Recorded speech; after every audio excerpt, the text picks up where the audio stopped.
Herkese merhaba. Profesyonel bir sürücüyseniz ya da bu sektördeyseniz muhtemelen şu durumu yaşamış veya duymuşsunuzdur.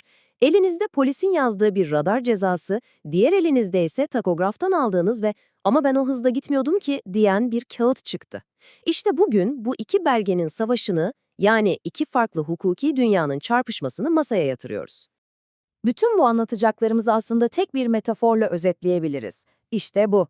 O elinizdeki kağıt çıktı, yani kamaşullah. İlk bakışta gördüğünüz olayın sadece bir yüzü. Ama makinenin kalbinde yatan ham veri, yani Kahramanmaraşlı Abdullah, işte o, hikayenin tamamı, asıl, çıplak, gerçek. İşte milyon dolarlık soru bu. Sürücünün en çok güvendiği delil olan bu çıktı, bir trafik yasası ihlalini, yani radar cezasını iptal ettirebilir mi?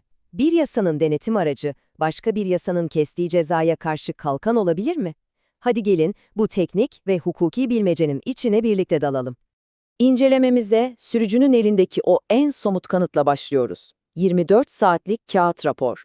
Bu raporun neden belirli bir amaç için tasarlandığını ve bu yüzden başka bir amaç için neden tamamen yetersiz kaldığını şimdi göreceksiniz. Genelde senaryo şöyledir. Sürücü bu yaklaşık 14 santimlik termal kağıdı çıkarır ve masumiyetinin kanıtı olarak sunar. Baksanıza, grafikte her şey normal görünüyor. Sanki hız limitleri hiç aşılmamış gibi. Ama işte asıl hikaye, bu grafiğin neyi göstermek için tasarlandığında ve bu yüzden neleri kasten gizlediğinde saklı. Ve işte tüm denklemi alt üst eden, kağıdın bütün büyüsünü bozan o kritik sayı bu. Yaklaşık 77 saniye. Bu kağıt çıktının bütün teknik ve hukuki zaafı işte bu 77 saniyelik kör noktada yatıyor. Neden mi? Anlatayım. Peki ne demek bu zaman çözünürlüğü?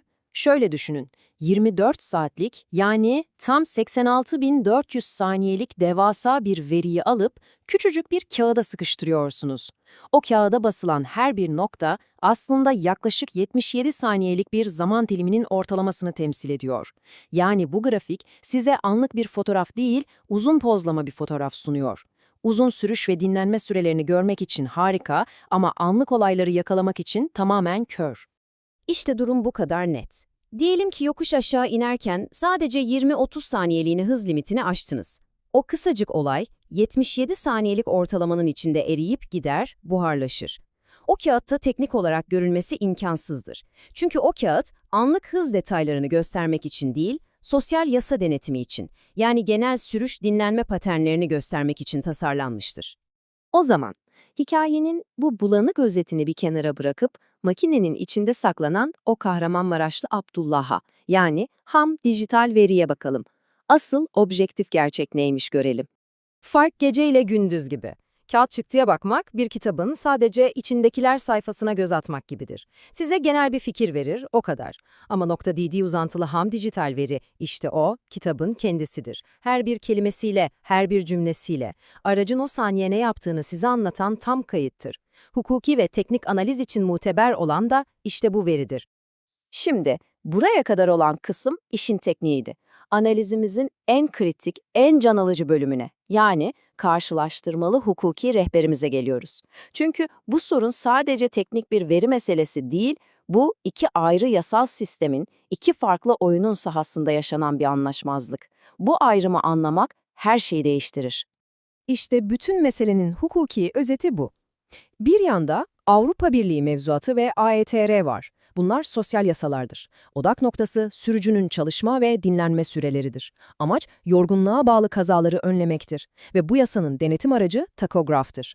Diğer yandaysa bizim 2918 sayılı Karayolları Trafik Kanunumuz var. Bu bir trafik yasasıdır. Odak noktası anlık trafik düzeni ve güvenliğidir ve bu yasanın denetim aracı da radardır. İşte en kritik nokta tam olarak bu. Takograf verilerinize göre sürüş ve dinlenme sürelerinize harfiyen uymuş olmanız, hız limitini aştığınız için yazılan trafik cezasına karşı bir savunma teşkil etmez.